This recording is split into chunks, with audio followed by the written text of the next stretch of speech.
आप देख रहे हैं YouTube channel mastermind Harendra sir को। इस वीडियो में आप सभी का स्वागत है। आज मैं आपको पढ़ाने वाला हूं केस यानी कारक। केस को 4 भागों में बांटा गया है। वैसे केस इंपॉर्टेंट होते हैं 3 ही। आज हम आपको 3 केस को पढ़ाएंगे। तो चलिए शुरू करते हैं उन तीनों केस के बारे में।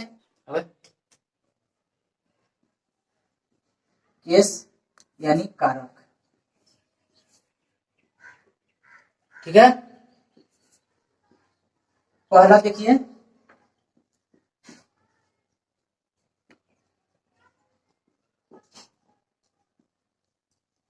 Nominative case. दूसरा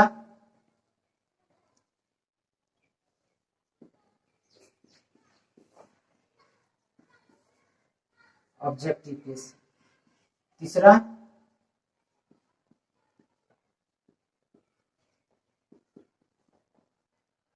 पॉजेसिव केस। इन तीनों को हम आपको बताएंगे बिल्कुल आसान और शॉर्ट में, ठीक है। संक्षिप्त में हम आपको बताएंगे। मुझे आशा है कि इस संक्षिप्त में स्टडी को आप इतने बेहतरीन ढंग से याद कर लेंगे, समझ जाएंगे। आप देखिए कैसे मैं बता रहा हूं। परिभाषा मैं नहीं बताऊंगा, सिर्फ इसके वर्ड्स को मैं बता दूंगा, इसके प्रयोग में बता दूंगा, ठीक है। आप समझ जाएंगे कि ये कहां पे प्रयोग होगा, ठीक है। आइए पहला नॉमिनेटिव केस को जानते हैं।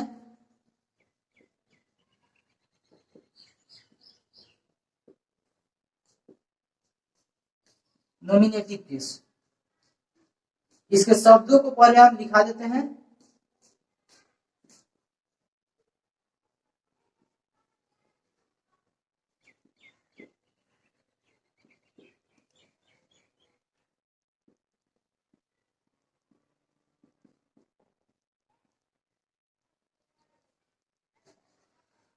ये आपका नॉमिनेटिव केस का वर्ड है, ठीक है। ये ऐसे वर्ड्स हैं, ये ऐसे वर्ड्स हैं जो हमेशा वाक्य में सब्जेक्ट के स्थान पर प्रयुक्त होता है। इन चीजों को आप याद कर लीजिए। I, we, thou, you, he, she, it, they. I मतलब मैं, वी हम लोग, दाऊ यानी तू, यू आप, तुम आप लोग, तुम लोग, तुम लोगों को, आप लोगों को इत्यादि, ठीक है। ही, सी, इट। ही मतलब वह लड़का, सी मतलब वह लड़की, इट निर्जीव वस्तु के लिए, छोटे छोटे कीड़े मकोड़े के लिए, यह, दे वे लोग, ठीक है। ये जितने भी शब्द हमने लिखा दिया, आप जब भी अंग्रेजी पढ़ेंगे या पढ़ते हैं, उसमें स्ट्रक्चर आप फॉर्मूला को याद करते हैं। फॉर्मूला का पहला ही लेटर है सब्जेक्ट। सब्जेक्ट उसके बाद जो भी मिलता है प्लस वर्ब प्लस ऑब्जेक्ट। देख रहे हैं, ये सब्जेक्ट वर्ब ऑब्जेक्ट। और इस सब्जेक्ट के स्थान पे ये सभी वर्ड्स आपके प्रयोग होंगे। यहाँ पे प्रयोग होने वाले नहीं है, ये यहाँ पे प्रयोग होने वाले नहीं है। वो कहाँ पे प्रयोग होंगे? सिर्फ और सिर्फ सब्जेक्ट के स्थान पे यहाँ पे प्रयोग होगा। तो मैं आशा करता हूं कि नॉमिनेटिव केस आप अच्छे ढंग से इसमें समझ गए हैं। संक्षिप्त में आप समझ गए, आपके सेंस यहाँ पे क्लियर होता है कि इन नॉमिनेटिव केस को हम सब्जेक्ट के स्थान पे प्रयोग करते हैं। कहने का मतलब कि सब्जेक्ट के स्थान पे जो शब्द आता है उसी को नॉमिनेटिव केस कहते हैं। समझ गए आप? अब आइए देखते हैं ऑब्जेक्टिव केस।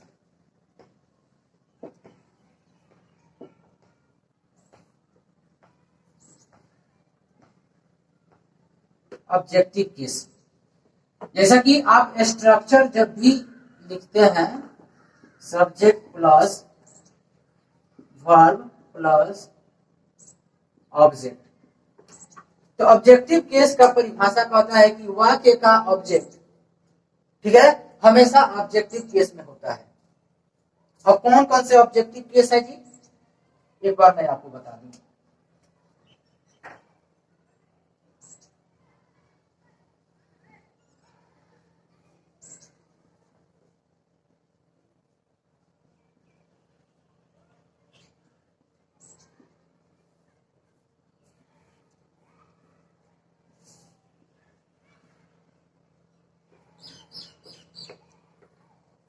देख रहे हैं, मी, अस, थी, you, him, her, it, them.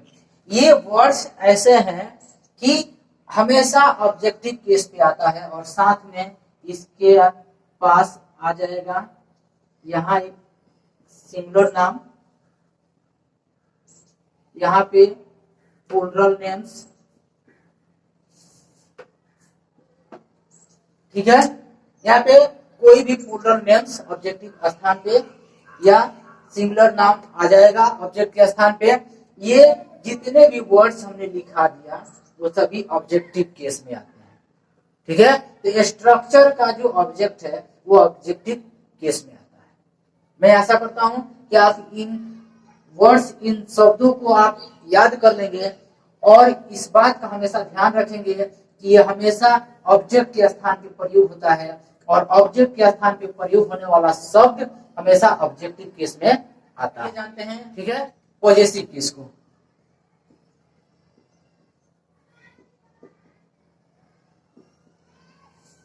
Possessive case, possessive case, possessive case के स्थान पे रहने वाला वर्ड्स हमेशा अपना अधिकार दिखाता है। क्या समझे? हमेशा स्वामित्व दिखाता है। कैसे? जैसे ये मार्कर है, ये मेरा मार्कर है। ये शर्ट है, मेरा शर्ट है। ये चश्मा मेरा है, मेरा चश्मा है, ठीक है। यानी जो चीज मेरा है इस पे मेरा अधिकार है, ठीक है। तो इस चीज को, ये मार्कर जो है मेरा है, ठीक है ना। अब आइए बताते हैं कि अधिकार, उन शब्दों को यहाँ पे कौन कौन से शब्द हैं जो अधिकार दिखाते हैं, ठीक है। माई,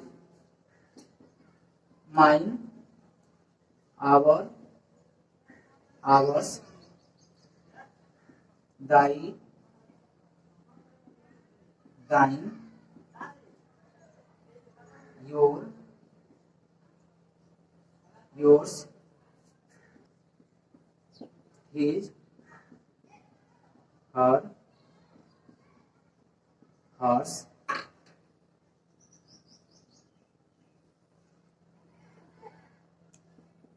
their, theirs, its।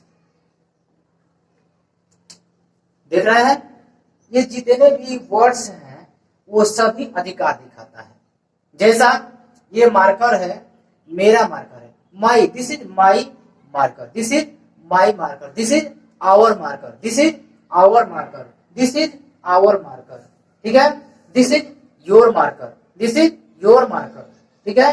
His, this is his marker, this is his marker, his, this is his, या उसका ही है, दिस इज हिज, उसका ही है।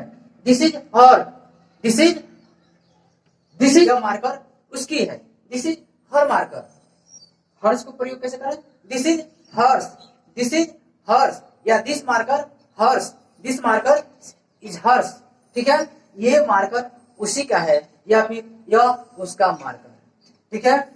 देयर, देयर का प्रयोग, this is their marker, this is their marker, ये उन लोगों का मार्कर है, ठीक है। This marker, this marker is, this marker is theirs, this marker is theirs। ये मार्कर उन लोगों का है, ये मार्कर उन लोगों का है। यानी इस मार्कर पे उन लोगों का अधिकार है, इस मार्कर पे मेरा अधिकार है, इस मार्कर पे आपका अधिकार है, इस मार्कर पे मेरा अधिकार है, हम लोगों का अधिकार है। यानी जिस शब्द का अधिकार स्वामित्व का भाव दिखाता है उस शब्द को पॉजिटिव केस में समझा जाता है। तो मैं आशा करता हूं कि इस शब्द को, इन वर्ड्स को और केसेज को बढ़िया ढंग से समझे होंगे। कोई नाम, नाम के साथ भी उसका अधिकार होता है। जैसे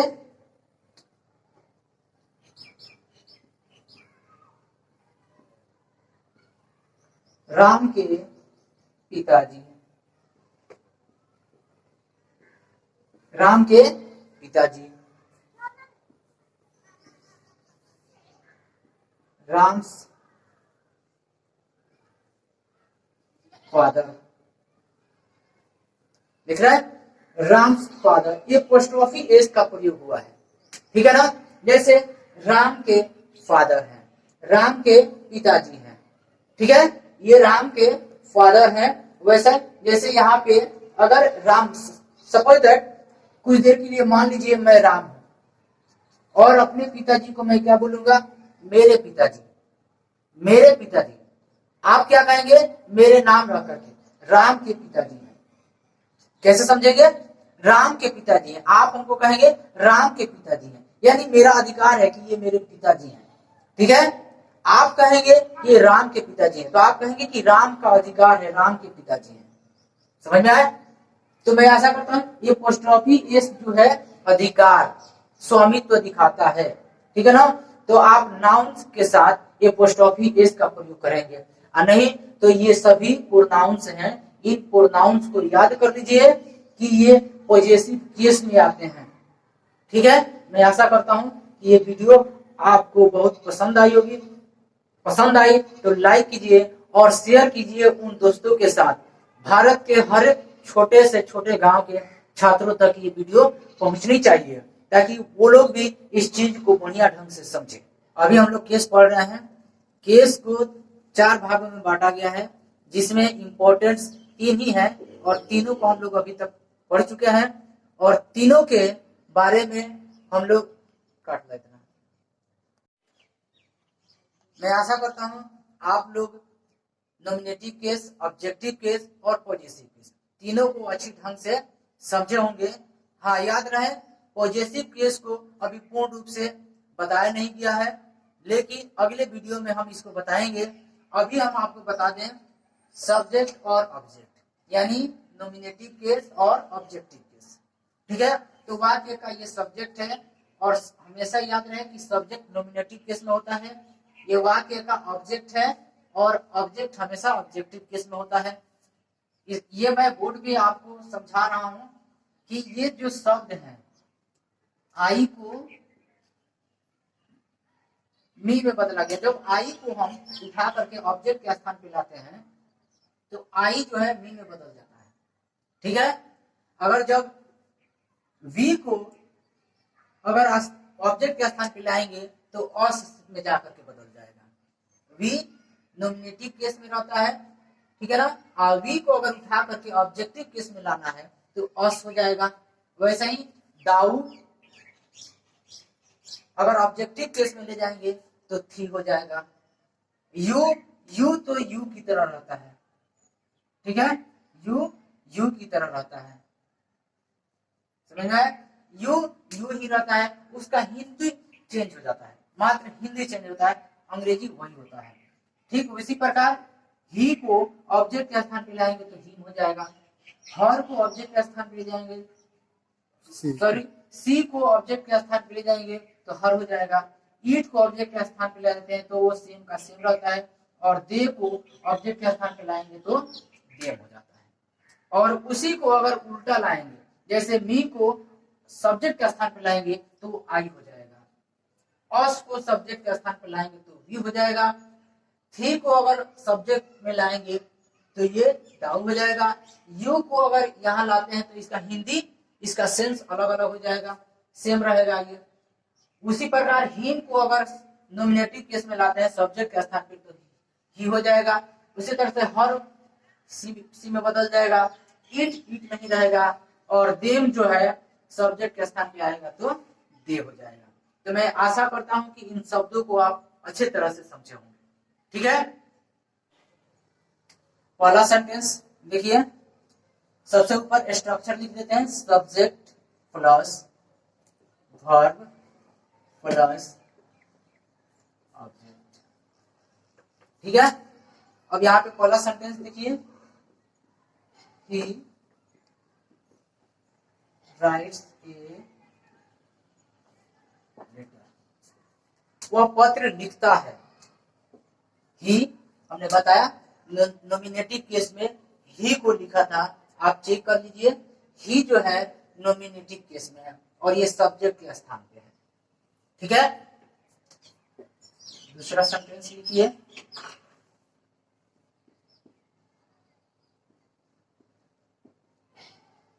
he writes a letter to me, यहाँ पे देखिए, he writes a letter to me, उसने एक पत्र लिखा मुझे, ठीक है, उसने मुझे एक पत्र लिखा। यहाँ पे देखिए मी ऑब्जेक्टिव केस में, यानी ऑब्जेक्टिव केस यानी ऑब्जेक्ट के स्थान पे हम आपको मी दिखाए हैं, आई को मी में बदलते हैं, ठीक है ना, वहां पे हम बताए हैं। तो मी जो है ऑब्जेक्टिव केस में चला गया, यानी ऑब्जेक्ट के स्थान पे है। ही जो है यहाँ पे देखिए सब्जेक्ट के स्थान पे है, ठीक है। तो मैं आशा करता हूं कि ये शब्द और ये यानी नॉमिनेटिव केस और ऑब्जेक्टिव केस दोनों अच्छे ढंग से समझे होंगे, ठीक है। सेंटेंस देखिए, सबसे ऊपर स्ट्रक्चर लिख देते हैं, subject plus verb plus object, ठीक है। अब यहाँ पे पहला सेंटेंस देखिए, ही राइट्स ए लेटर, वह पत्र लिखता है। ही हमने बताया नॉमिनेटिव केस में ही को लिखा था, आप चेक कर लीजिए, ही जो है नॉमिनेटिव केस में है और ये सब्जेक्ट के स्थान पे है, ठीक है। दूसरा सेंटेंस लिखिए,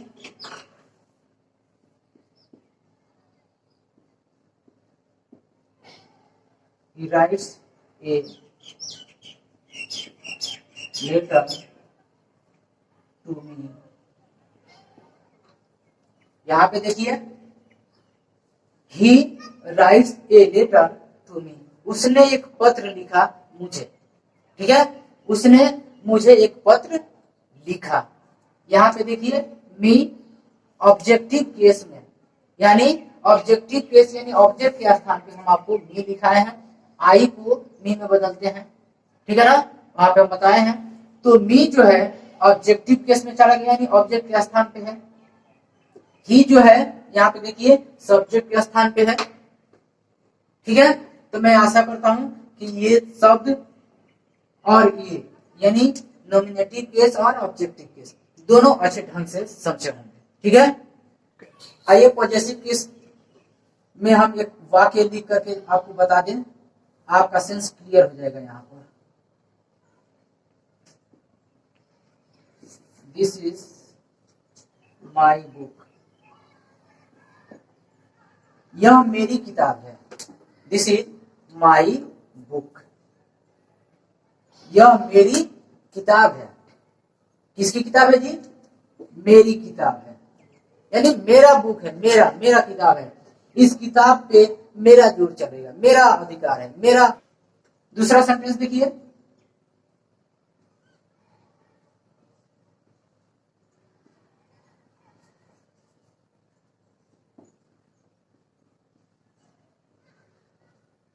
दिस पेन इज योर्स, यह पेन आपका है।